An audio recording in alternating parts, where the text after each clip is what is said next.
Hi, I'm Erik Hall, board member of the APSE Foundation and the managing editor of the Telegraph in Alton, Illinois. And I'm joined by Mark Kim, who is a member of the APSE Diversity Fellowship this year. Mark is the senior social media editor with The Athletic. Thanks for joining me, Mark. No problem, man. So tell me about how it came about that you applied for the APSE Fellowship. So I heard about it while I was at the Asian American Journalists Association convention. Lisa Wilson, who works with the fellowship closely and also works at The Athletic, she had encouraged me to apply. And I think a lot of it, in terms of why I decided to do so, kind of came a few ways. To where it started off to where I definitely think seeing more diverse leaders in the world of news is important in itself. And even thinking about this personally, it's how do I push myself and challenge myself to not just be satisfied with where I am, but to kind of, I guess, make an extra sort of leap in my own career. So being able to put that all together, and also being able to think about in terms of learning from the world of journalism, to where I work in social media. I started in broadcast, and I can kind of go a little bit more into my journalism background to begin with. But to be able to learn from leaders in news, I thought would be intriguing, given the fact that I worked at The Athletic as well. So I think that combination of being able to push myself and kind of wanting to be the change that I wanted to see in myself, and then also being able to learn in an environment to where I may not be as familiar, being able to learn from editors, but one to where I think it would do a lot more good in terms of bridging the gap between the newsroom and the digital teams across the sports journalism industry. You're partway through the fellowship at this point, but to this point, do you feel you've gotten out of the Diversity Fellowship what you hoped to?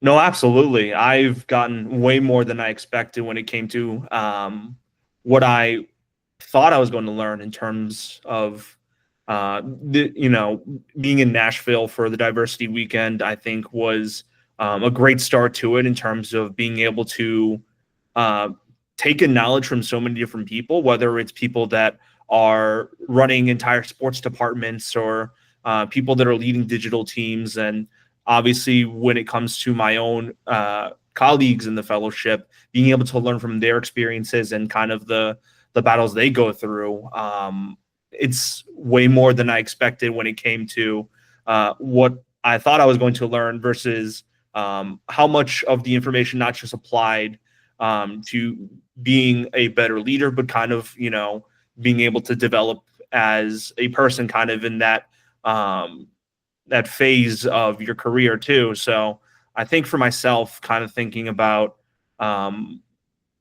everything I kind of learned, I think one of the big things that kind of stuck with me is to kind of lead with empathy. And I think being able to use that as a pillar of what, leadership should be about at kind of this level, and being able to not just do so, but also being able to demand that same sort of excellence in yourself.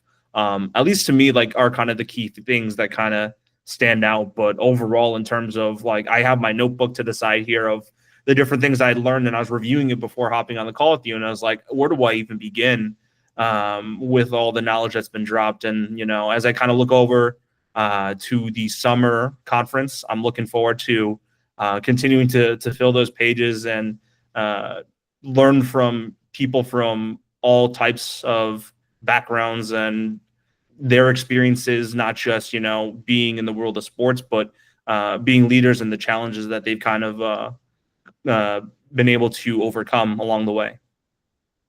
That's awesome. I'm glad you're enjoying the fellowship so far.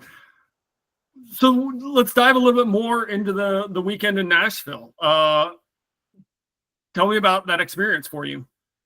Yeah, it's been quite some time since I've been in Nashville. So obviously, I think even the small bits of being able to see the city was great. I think also in terms of the fellowship in itself, I think a lot of it was as I mentioned, like I didn't really know what to expect from the fellowship outside of like you got to make sure you got to come out to these events here, or we're gonna have a couple seminars along the way. And I had not met anyone else in the fellowship too, and I only really knew the people from the athletic that were involved in it. So I think a lot of it was not really being sure what to expect along the way. But as I kind of mentioned earlier, it kind of blew my expectations away in terms of what I was kind of expecting from the process. So I think, you know, the days were definitely long, but it wasn't out of, you know, for the sake of just being long and kind of trying to fill up the schedule. I think every single sort of experience that we were able to go through that weekend had some sort of meaningful impact along the way, whether it was, you know, being able to learn from the different leaders that volunteered their time to come through, or being able to, we went to a Nashville Predators game and being able to talk with people over there and being able to be a part of that environment too. So to kind of taking in that culture, I don't think that there was a single wasted minute along the way. And then, as mentioned too, being able to meet and work closely with the people involved in the fellowship, whether it is my fellow cohort members or the leaders. I think, again, it's something to where I, you know, couldn't possibly have imagined the experience going the way that they did in a positive light, because, you know, I just didn't know what to expect. But overall, it was exactly what I could have asked for and more. Then after the diversity weekend there in Nashville, you got to go to judging in Orlando. Tell me about your experience there and how that went. So you kind of know where it fits into the sports calendar. You know, it's late winter. You're about to really hit the heyday of NFL coverage. So for me, as someone that works in social, and it's always like 24/7, it was nice to have a little bit of a break from all that for sure. And I think especially to be able to take a step back and read these incredible pieces of journalism, which the two categories I worked on was investigative and high school beat reporting. So there were a lot of stories to read. And I think in terms of, you know, it was definitely a labor of love. And I think I learned and really enjoyed individual aspects of both of those categories, to where when I was reading the high school beat reporting entries, it really immersed me in the communities that these people were writing about. And I think that was really cool in terms of being able to kind of like, I guess, take me out of my current spot and put me in the mind frame of where does, you know, Lexington, Kentucky value in terms of like the stories that they wanted to see covered or were covered by the writers in those areas. And then investigative, you know, like they're covering some really big pieces, and, you know, there's a lot of stories to kind of follow along the way. And I think one of the winners of that category, there was a great Miami Herald investigative piece about a gymnastics coach that was embroiled in some controversy. Definitely would encourage, if people have the time to, you know, sit back and read it, I would definitely do so. But it's pieces like those that kind of was a reminder of like why there are sports journalists still out here doing the hard work that, you know, people may not be seeing on like an ESPN or which, I mean, to be fair, ESPN also had a great investigative entry, but in terms of like what they see on TV or what they see on social media on a day-to-day basis, but it's a lot of the work that kind of goes a little like under the radar. And it's definitely why, you know, we have these sports journalists that are doing all these pieces in terms of not just, you know, covering all of the happy stories, but like doing the important work of, you know, investigative journalism. So in terms of, you know, being able to have the experience of that week of reading, and then being able to pick the brains of some of the best editors in the country and kind of hear like why they value these pieces of journalism and what they look for when it comes to reading entries. As mentioned, you know, I don't really know what to expect heading into that weekend in Florida, but it was truly unexpected in terms of how much I enjoyed that experience. That's great. I'm glad you had such a good experience. Contest judging is one of my favorite things that APSE does, and missed it in person this year, but yeah, it's a great experience. Anything else you want to add about the Diversity Fellowship experience so far before we kind of dive into your career? Yeah, I mean, if you have the chance to apply, I definitely would encourage it in terms of people that want to kind of, you know, make that extra step into newsroom leadership, whether, again, you work as a direct sports editor or if you're trying to take in that sort of extra knowledge for someone that works in digital, for example. So, I mean, it kind of speaks for itself at that point. Yeah. So tell me how you got into journalism and specifically sports journalism. Yeah, so I started off at the University of Missouri, just like a lot of people in the industry, you know, that they say the Mizzou Mafia is far and wide.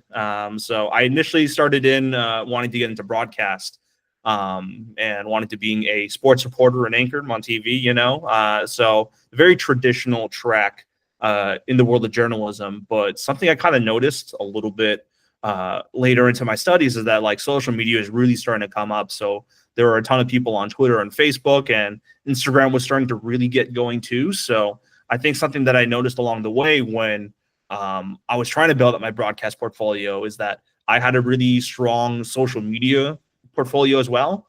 And I was planning to use that to supplement my broadcast work.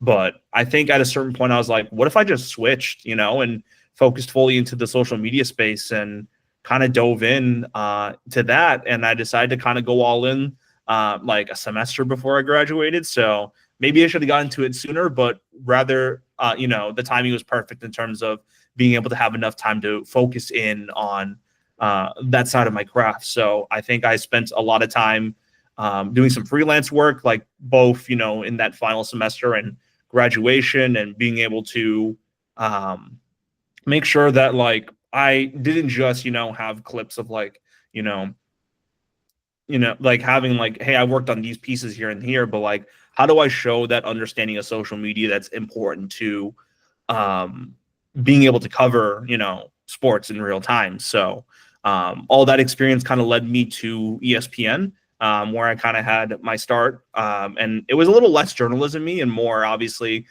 being the biggest, you know, sports account out there. How do we kind of make sure that the fans have a connection with ESPN? So I worked on a lot of their accounts. I helped lead some of their NFL social coverage. I also worked on smaller accounts such as Sports Nation and ESPN Esports. So it's proud to be a part of those projects as well.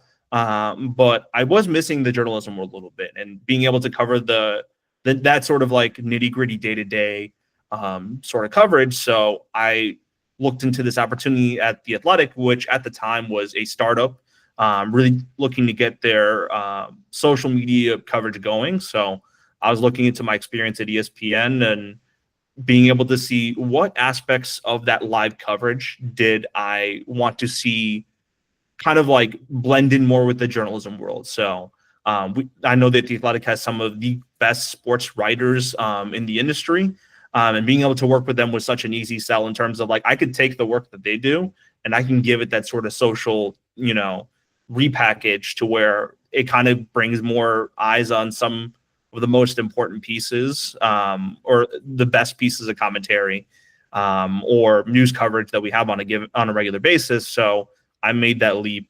I believe it's like pretty close to 4 years ago now to join the Athletics social team, help get that started up. And 4 years later, we're still going pretty strong. And now we've been acquired by the New York Times. And it's been a really enjoyable experience to be able to dive back into the world of journalism. And there have been a couple of incredible pieces I've worked on over the years, and being able to do them justice from a social media perspective and being able to give them the proper amount of love in terms of promotion and being able to package those stories in a way that's most accessible for audiences on Twitter or Facebook or even TikTok, you know? So there's always a new audience for sports wherever we kind of go. So how do you kind of bring the journalism to that is a challenge that I've really been able to enjoy out there. So it started off as I mentioned, like as a journey in journalism, and now it's one where my two different paths have intertwined to where I'm working in sports journalism, doing that social and digital media work. You talked about your work in the NFL. Like, how, like, have you always been an NFL someone that's been interested in the NFL or even a fan, or is that just something you got good at doing social around? You know, you can't get into this industry if you don't love sports, you know? Like, it's definitely one that requires a lot of work and long hours, you know, but like I can't imagine myself doing anything else. So every time I think about, you know, I covered the NFL draft on social yesterday, and it's like, you know, you kind of go through this every single year, but I wouldn't be doing it if I didn't love the sports that I cover, you know, and NFL is one of the big ones, NBA.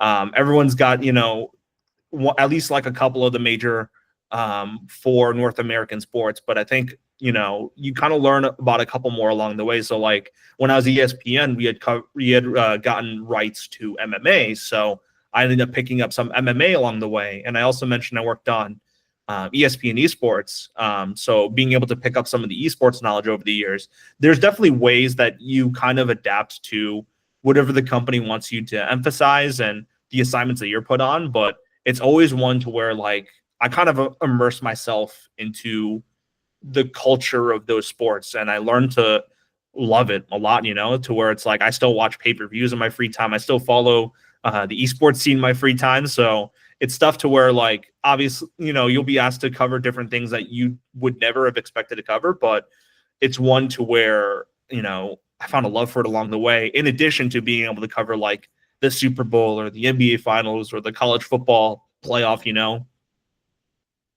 Yeah.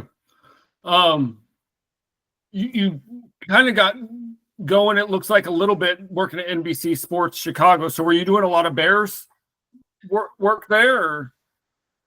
No, I was grinding when I was out there. I was working on high school sports back in the day. So I think that time was like, it was in that weird in between of like, I was still like looking at broadcast and looking at digital.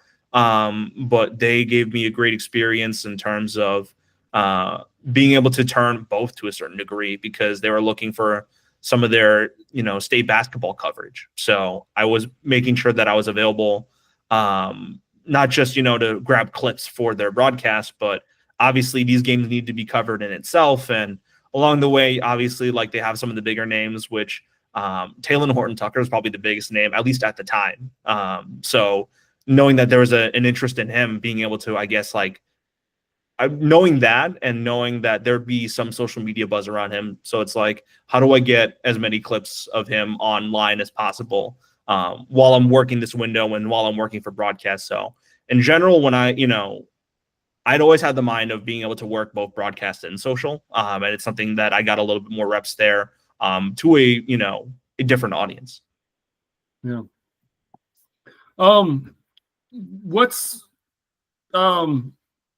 something you enjoy most about your work? Like, is it the this time of year, the draft, the off season, where you never know when news can happen, or is it more like games or the playoffs, or what aspect of your job do you enjoy the most? I think my favorite part of it is really what the Athletic is really good at. And it's the reason why I ended up coming here is like, you have the initial news that always comes out, you know, or like the draft pick of like, oh, Travis Hunter got like the Jaguars traded up to grab Travis Hunter at number 2 overall in the NFL draft. But what happens after that is always my favorite part, because a lot of it's like being able to put these bigger moments in context. We had a writer embedded in the Jaguars war room. So being able to take a look at like the behind the scenes a little bit. And it's not just that aspect of it, but it's also like, so what's next? You know, it's the, you know, you kind of see this is what the Jaguars offense going to look like with Travis Hunter, which I think that's a very like easy go-to sort of like quick turn angle. But like in terms of being able to take some of these bigger moments and being able to, I guess, like fully tell the story of what's going on, and being able to add that extra sort of perspective is probably my favorite part of it. And the reason why I've really enjoyed being part of the Athletic is because they're so good at being able to, I guess, provide a little bit of that extra color along the way. So, you know, let's say that Steph Curry hits a big buzzer beater. Like, what does that say about the rest of his career? Marcus Thompson's probably already got a piece locked and loaded, ready to go for that. So, and then being able to take those moments and, as I mentioned, kind of like translate them over for social and make them, you know, in a space where there can be a lot of, you know, clutter and whether it's like aggregators or, people trying to engagement farm, being kind of like, to a certain degree, like the responsible voice in the room, and being able to still find a lot of great social traction out of it is probably my favorite part of the job. That's awesome. Is there anything else you want to add about the Diversity Fellowship or your journalism career, or while we're chatting? No, absolutely. I think the last thing I kind of lead off on is, in terms of my experience being able to work in the digital space, and working a little bit more closely at the newsroom, it's something to where like both sides really need to work hand in hand in this next phase of journalism, to where as newspapers are sadly kind of, turning off their print editions and leaning more towards online, like being able to work hand in hand with sports editors, and whether it's the SEO team or the social media team, and to be able to take those stories to those, different audiences in their different spots is going to be all the more important. And especially over on my end, I've been able to learn the perspective of like, this is what sports editors prioritize at a given time, or in these windows, like what are they thinking about? And I think especially when it comes to people on my end that work on the digital teams, I think a lot of it comes down to being able to support the work that they're doing. And I think it also comes to editors being able to listen to, if the social media guys are saying like, we should probably like focus in on these angles or package this, like definitely trying to find a good middle ground along the way. So especially as we kind of, as I mentioned, like enter that phase of online journalism, being able to have both of those sides work closely together is going to be all the more important. So that's sort of emphasis I can kind of give in terms of people on both sides. And especially for those digital people that aren't sure about this, or just heard about the APSE Diversity Fellowship through this interview, or are on the fence about it, go for it, because I think we need more people in the space to really, kind of get their foot in the door, whether it is in digital leadership positions, or, as I kind of mentioned, to have an understanding of what the newsroom goes through and thinking about where they can be of help along the way. Well, thanks so much for your time, Mark. I really appreciate it. No problem, man. Have a good one.